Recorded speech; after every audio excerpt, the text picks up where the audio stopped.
Good morning, everyone. Lots going on as usual. Today is Thursday, June 19th, 2025, and 25% of the workforce is supposed to be filled with immigrants, according to table salt and a new document from the federal government. I'll show you that during our grab bag of governance because, well, that seems high and improper. The Bloc Québécois want their riding redone, and they think that they have legal standing for that, and they're upset that Elections Canada hasn't actioned that. Also, the Yves Francois Blanchet is upset that Mark Carney said there's a crisis and that's why I'm here. No crisis, no Carney. And well, now that Carney's the prime minister, where's the crisis, says Blanchet. So it's very interesting, and I agree with him. It's super duper interesting. I'm glad people are calling him out. Does that mean that Blanchet's going to vote no with the NDP and the Conservatives in order to drop this government at the first opportunity? That isn't the throne speech, weirdly. Who knows? We'll find out, I guess. Reason number 1018 that I don't want a golden dome in Canada, and I'll report on that later in the grab bag of governance. Ted Cruz on Iran. Holy cow. Did you see this? Did you see this Tucker Carlson interview? It was bad, and it got worse. And I haven't even seen the whole thing. I've just seen clips, and I keep thinking, oh my gosh, Ted Cruz has a shovel, and he just keeps digging the hole that he gets himself into with Tucker Carlson deeper and deeper. And Tucker Carlson, well, he goes after him, and he's not... He doesn't pull any punches, and he's not limited by a network that he might have somebody in his ear saying, you know, don't say that, don't say this. It's funny to watch, and Ted Cruz comes out looking terrible. Randy Hillier was talking about watching the full implosion of Ted Cruz on this interview. It's interesting, and we're gonna look at it. I've got Richard Nixon. I've got Ted Cruz on on Israel and Israel super PACs and the influence Israel's got in the American government and all the other things around all of that. And that's later in the show today, but it's just wild. It's absolutely incredible. Your jaw will be on the floor. It's incredible. It's really something else. And Saskatchewan, okay, nothing done at the G7. And CTV is claiming that Carney got a lot done. Very fruitful, they say. Fruitful. England got a trade deal and Donald Trump left after a day, and that ended the G7. Trump's not here. Yeah, Trump's not here. So why are we here listening to this guy? I don't know. Let's get out of here. See you later. So G7 was very fruitful, according to CTV, but I didn't see anything that anybody got, and it was a very expensive meeting that didn't do anything. So yay. And Saskatchewan and Alberta and C5. Yesterday, we started the paid show, basically, with C5, and I was saying, man, this should be in the main show because it's super important. C5 seems like a big poop sandwich, and we're going to be expected to, choke that thing down. And that's not great. I don't want that. So there's lots to get to. Let's get to it first. C5, here's Blacklock's reporter, and they're talking about Dominic LeBlanc telling the Senate that, listen, it's difficult to define what C5 is going to do, and in the national interests, right? That in the national interest thing is very difficult to define. We can't find out what's in the national interest and what isn't in the national interest until we pass the bill. He says, do you remember when Democrats would say this? We can't find out what's in the bill until we pass the bill. Really? Oh, well, that's not how things work at all. So it's very, very strange. They're also trying to rush this. They want it done by Friday. That's tomorrow. They want it done and dusted by tomorrow. Yeah? No, who knows if that's going to happen? There's a motion in play right now, and I don't know if the motion's passed or not. We may find out today. If they get the motion passed, then they are going to have this thing done by tomorrow. So it's send it to the Senate. But Blacklock's reporter says Dominic LeBlanc tells Senate it's difficult to define in the terms of C5 until it's law. Asked if premiers hold vetoes over new energy projects, minister replied, vetoes is a restaurant in Monaco, or in Moncton. Monaco. It's this guy, so Dominic LeBlanc, so it might be Monaco.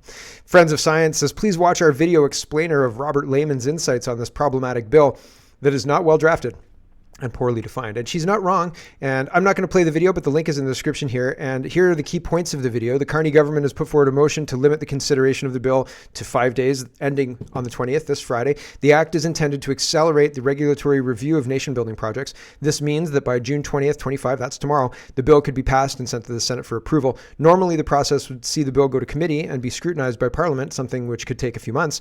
But with this motion, the discussion and scrutiny of the bill would be limited to 5 days.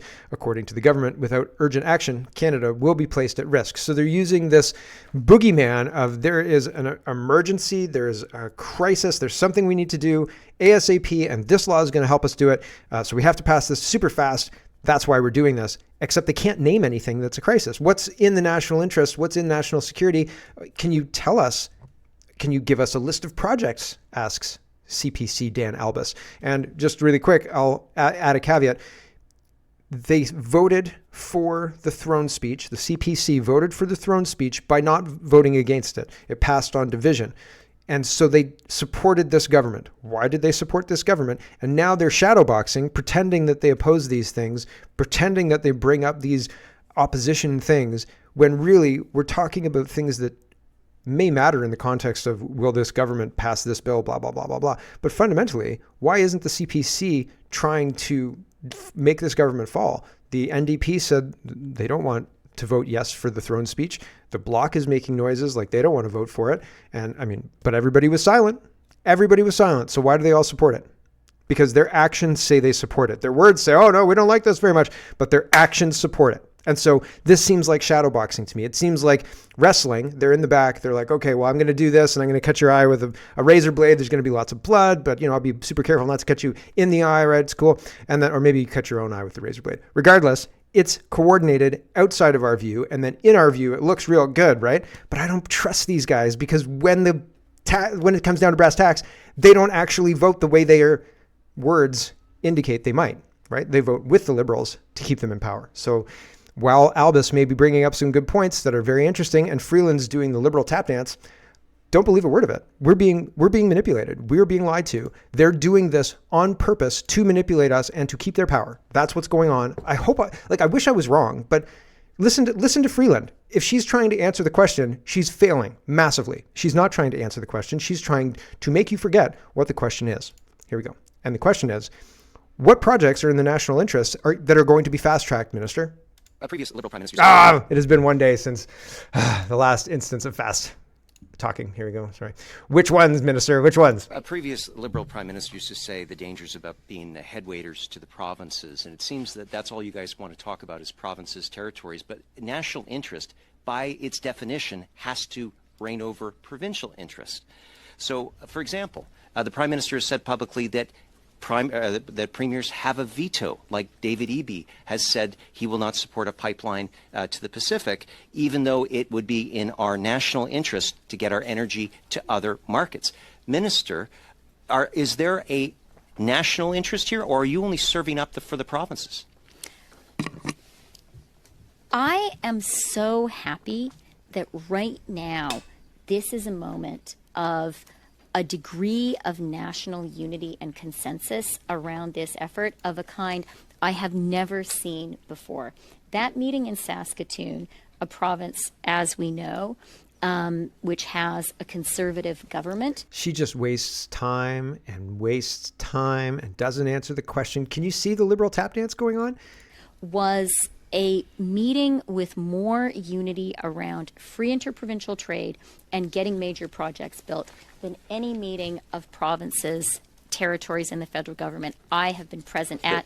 And so, Mr. Albus, I see no benefit and a great deal of harm at this moment when the provinces are all stepping up in the federal government somehow saying, we're going to push you guys around. The fact is, we don't need to. The Minister, provinces are doing a great job. This is why we have a prime minister and a federal cabinet, is to decide what the national interest is. That actually is your job. But besides that, I would just go back. I'd like just to go to our Minister job LeBlanc. in the national interest, in fact, is to work collaboratively with provinces and territories where we can. It's either a crisis or it's not, Minister. It's either an emergency or it's not. Honey can be better than vinegar sometimes in building consensus. I would like to see a list. And right now, that's what's happening. I would like to see a believe list, even Minister, the Conservatives are voting for this legislation. Coming from my federal government. And I'm government. happy about Thank that, you. too. Thank you very much. The Conservatives are voting for C5? Really? Is that true? That'll be very interesting. The Conservatives are, here's Leslie Lewis. She says, for years, this is from, when is this from? June 18th. Okay, so a few days ago, yesterday. Leslie Lewis says, for years, Conservatives have championed a regime to get national projects built. The Liberals borrowed this concept with Bill C5. However, the Liberals have written themselves a blank check to override any law to push through their hand-picked projects. Conservatives will bring forward amendments to hold this government accountable because they've not proven that they deserve the trust of Canadians. This government is illegitimate. The elections were rigged. Here's Leslie Lewis talking about this a little bit. Here we go. My question specifically, though, doesn't deal with the enabling aspect of the legislation. We know what the legislation is about, but my question is specifically, what do you, Minister, see as reasonable limits on these sweeping powers that allow the invalidation of laws pursuant to Section 21, 22, and 23 of Bill C-5? Where are the reasonable limits? What do you see as reasonable limits? And why aren't they contained in this bill? Well, so again, the reasonable, I think it's important, first of all, to put it in context. These decisions will be exercised in consultation with provincial and territorial leaders. The proponents of the projects, I'm encouraged by premiers working together to create, for example, energy corridors.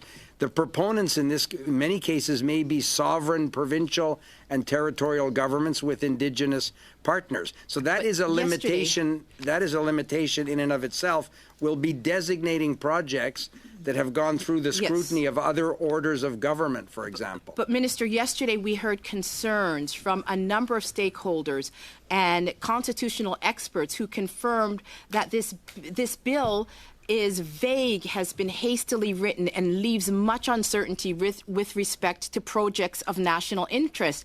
In fact, that determination, it was concluded that that determination would be solely a political decision, which, given these provisions in Section 21 and 22, leaves room for political abuse. And my question, I'm turning back to the question, is where are the breaks in this legislation, and why are there no reasonable limits put in this legislation so that this government can evoke the confidence of the people?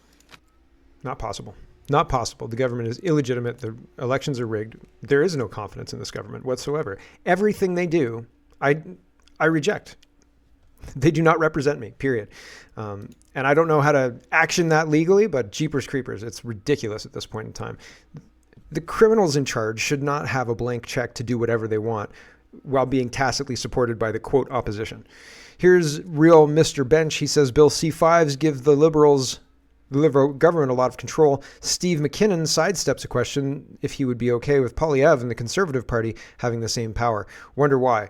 And so I think it's interesting even structuring the question that way. It positions them, the Liberals, as somehow reasonable, which they're clearly not, and the Conservatives as unreasonable, which remains to be seen. Here we go. Cabinet broad sweeping powers. Would you be comfortable with a future government, say, led by someone like Pierre Poilievre, these powers? I'm very comfortable that we require the ability to undertake big projects in this country, and this legislation enables that. Doesn't answer the question, pivots to a different question. Liberals don't answer questions they're asked or questions they don't like. They answer questions that they choose to answer, right? And that was on display right there. So Liberal tap dance this morning, questions that they don't like. All of this stuff is on display. It's exactly the same Liberal Party as we've seen under Trudeau. CCMB says Mark Carney's Bill C-5 is less a Building Canada Act and more a Bypass Democracy Act, handing Cabinet a blank check to suspend any law they fancy with a flick of the pen. Because who needs Parliament when you've got a national interest rubber stamp? It's in the national interest that we get rid of Canada Poly. Beep, right? Yes, we're nation building, everybody.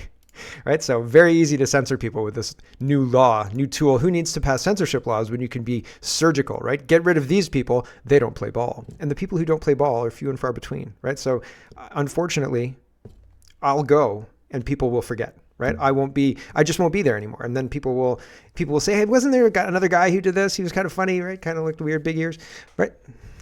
It's unfortunate, but true. Senator Denise Batters says, I question Minister Freeland about Bill C-5 in the Senate. Bill C-5 allows the Liberal government to circumvent federal laws if the government decides the project is in the national interest. Yet this government forced through the awful unconstitutional Bill C-69. Why not just repeal Bill C-69 and get things built? Because they don't want to actually get things built. They're pretending, and everybody's going along with them pretending. It's like pretending that man's a woman. He's not a woman, and we shouldn't have to pretend, right? So it's crazy town. Here is Saskatchewan, and my worry is that Bill C-5 will be used to circumvent or control the provinces and remove the jurisdiction that Saskatchewan's relying on here.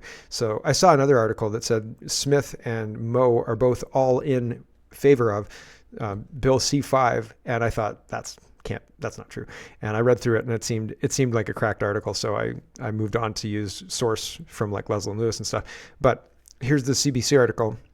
This is from yesterday. And I think they'll use C5 to make it so Saskatchewan can't do this, right? They'll say this law says you can't do this, so you can't do this anymore. So sorry about your luck. I hope I'm wrong.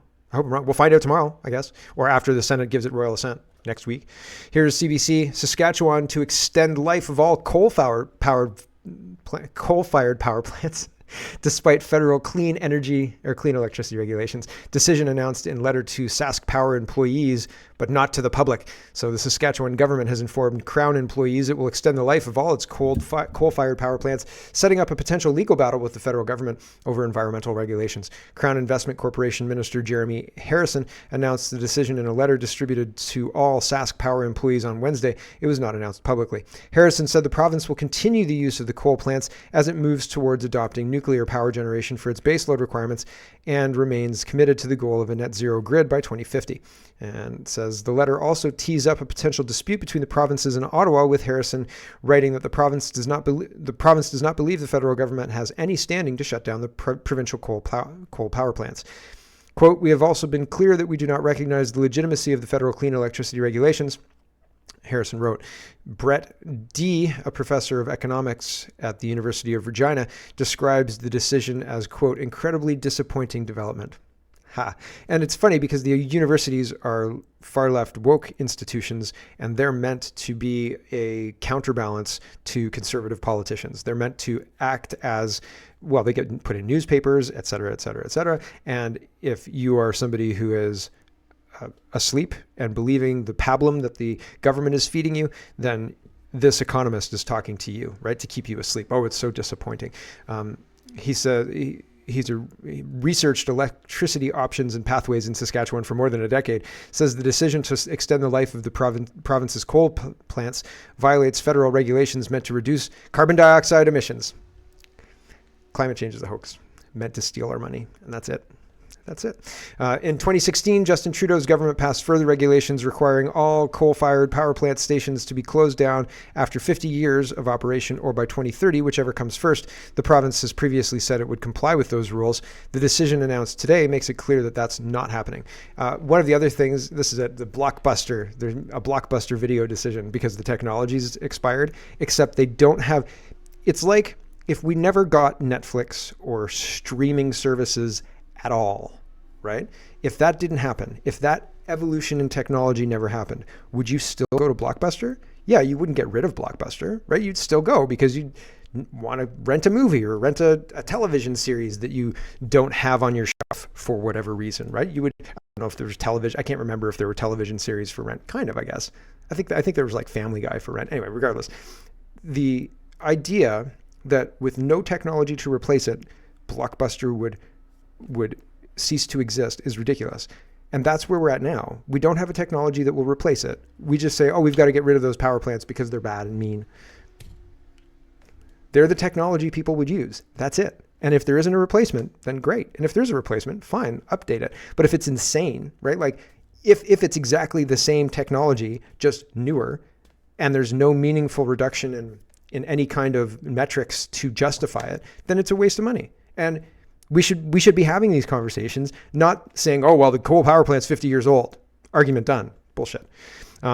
He believes the cost, the energy economist from the university says he believes the cost will be significant and that a better investment would be constructing new power plants that can operate beyond 2050 that are resilient to any future policy changes at the provincial or federal levels. Yeah, how about the federal government doesn't have the jurisdiction, so they can screw off?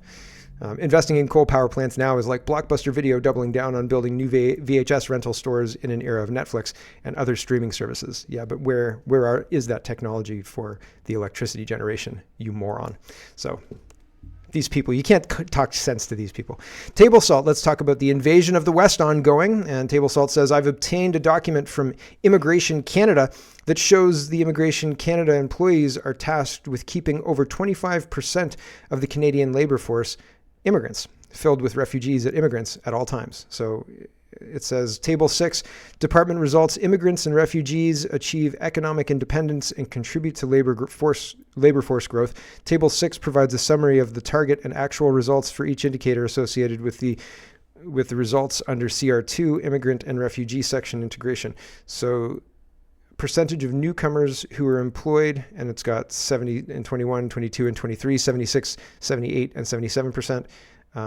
And then percentage of the bottom, number 3, percentage of the Canadian labor force that is made up of immigrants and refugees.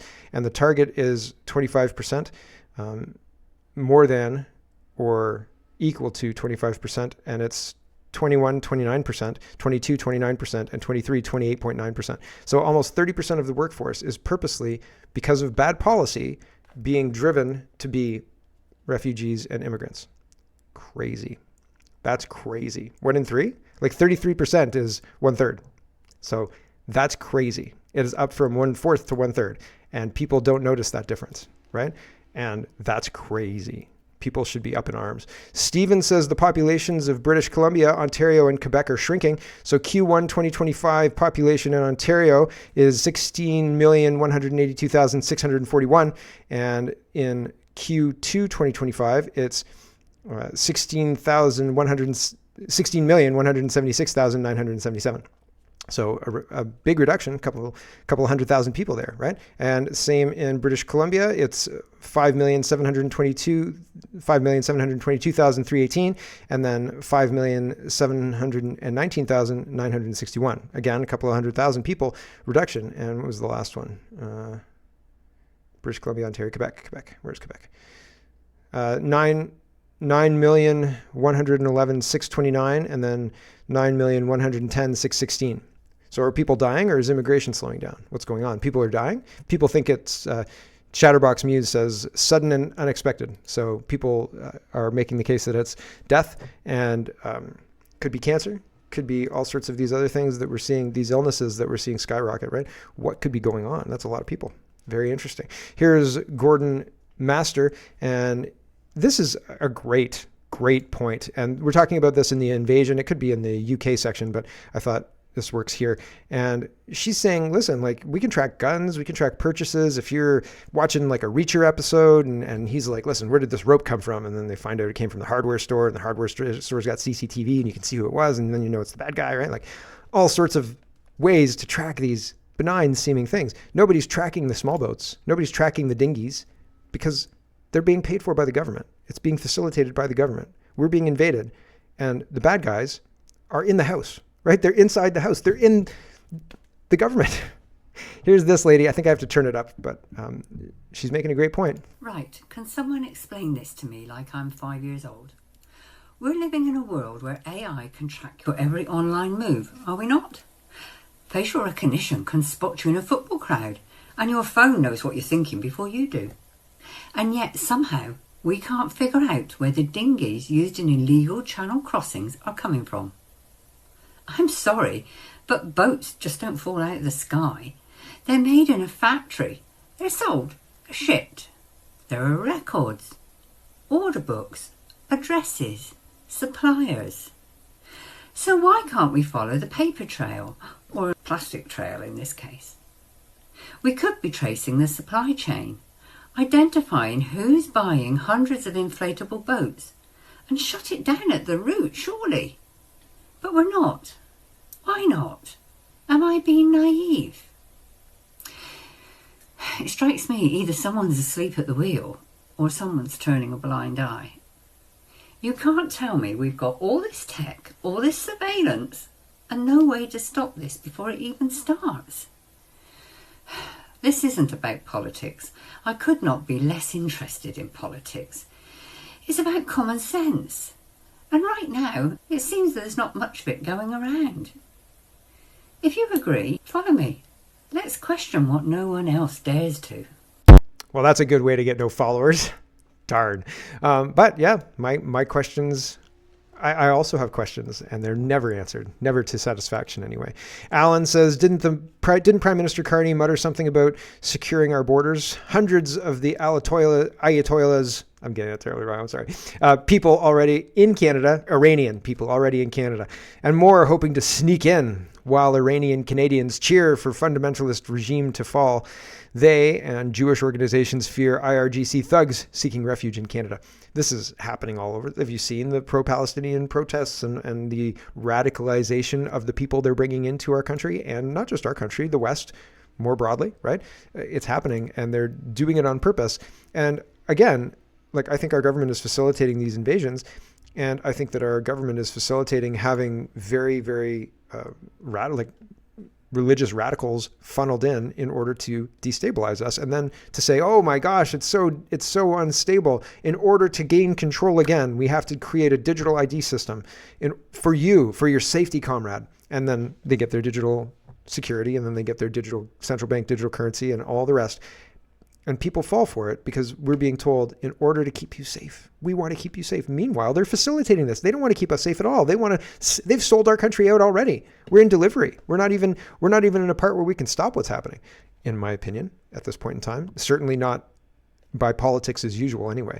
Ryan says at the G7 summit, Starmer accidentally shook hands with the interpreter instead of the South Korean leader Lee Jae-myung, I guess. What an ass. Yeah, Starmer's an idiot. So he's shaking hands with the interpreter. Anyway, I just think Keir Starmer's terrible. I had a couple of other G7 things, but I think I resorted them and forgot to move that around. CBC Watcher is talking about Yves Francois Blanchette, and he's saying, you know who's terrible? Mark Carney's terrible. Where's the crisis? Says Blanchette. Here we go. Let's see. I fear this is fast. No, it's not. Here's Blanchette. And we are seeing that there has been no action on what seemed to be a crisis. Mr. Carney said this himself. No crisis, no Carney. I mean, after the election, he could have done something else, but he didn't talk about the crisis anymore. And the only result we're seeing is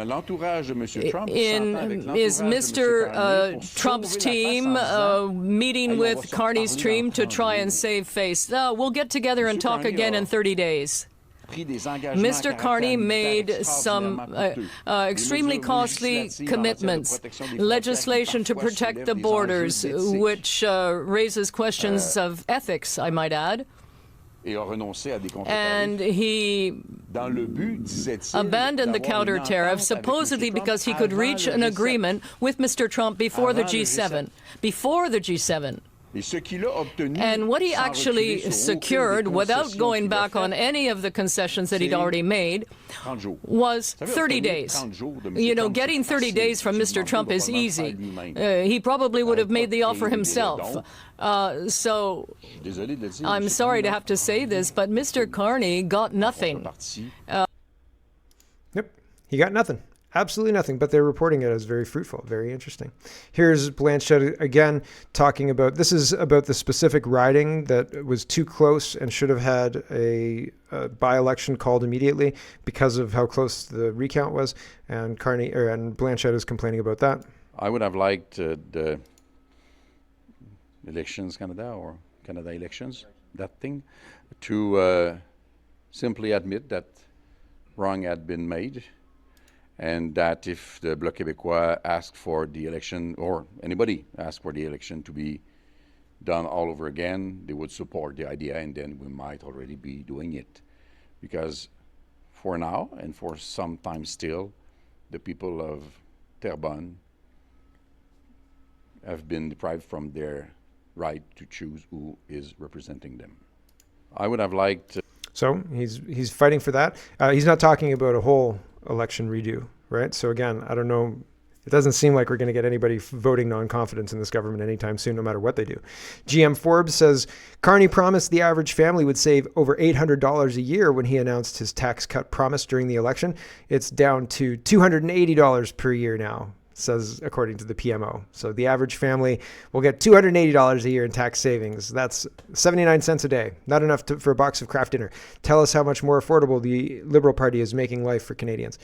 Yeah, it's not. We're being managed in decline. That's what's happening right now. This I thought was interesting because Carney's so popular. Everybody's saying Carney's popular. This is approval rating. Ryan's sharing this. Carney's approval level hit 67%. 67%, eh? They thought maybe 66% was a little on the nose. But I think that that's bullshit. And not just because of the 60s number, because that's very, very high and very unrealistic for a Canadian politician, especially one as polarizing as Carney in the position he's in. And Donald Best says, Prime Minister Carney wears a shirt mocking Jesus, depicting the Oilers captain Connor McDavid as Christ who died for our sins. Carney knew exactly what he was doing. This is blasphemy. He hates you. He hates your family. He hates Jesus. He hates Catholicism as an extension, right? Would a good Catholic wear this shirt? Like maybe the McJesus on the back, but I feel like they'd feel uncomfortable about that. I'm not a Catholic. I don't know.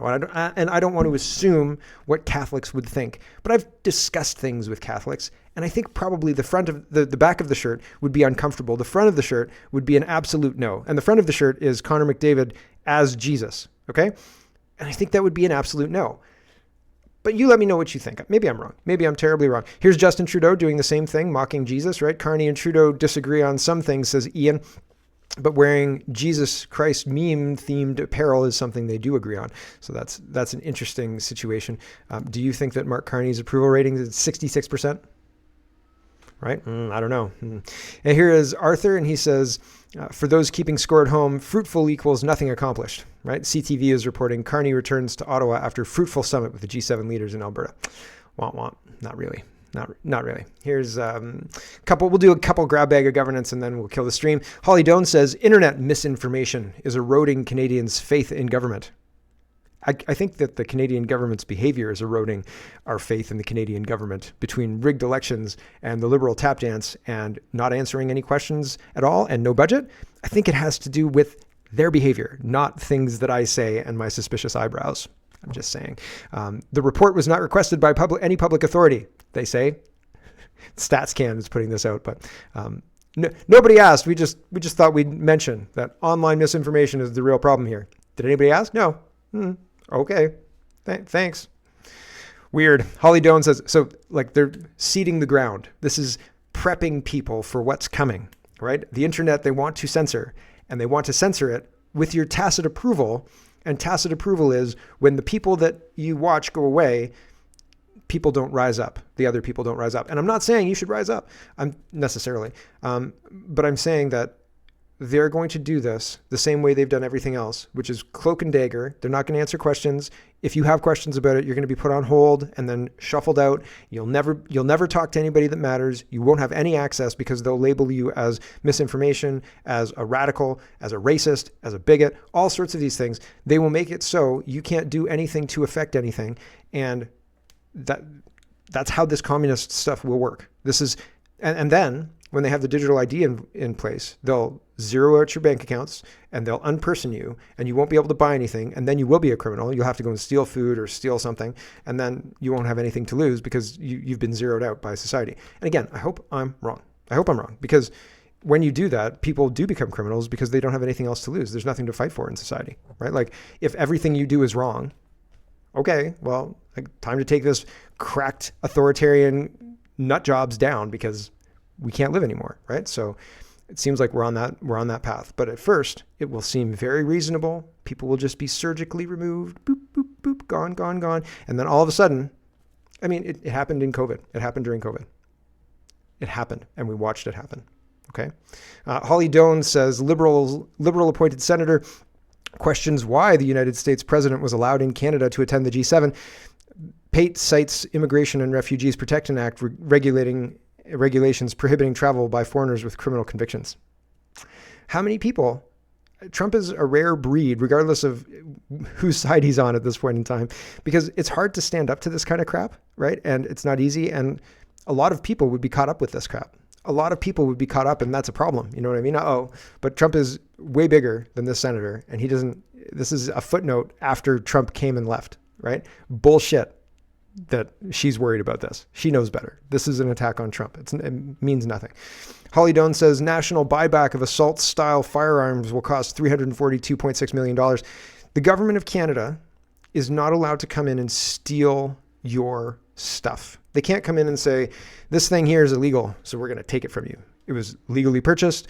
You have license to carry this thing. You have a license for this thing, blah, blah, blah, blah. But this one, we've decided by an order in council, this one's illegal. So we're going to take it. This is my property. You're stealing from me. I don't care what law you passed. Your laws are illegitimate because this government's illegitimate. F off. It's 342 million wasted dollars. I don't think we're going to see any movement on this because they know they can't come in and steal people's property. And so we'll see how this plays out. But I feel like we're wasting hundreds of millions of dollars and there's no oversight and you can't stop it.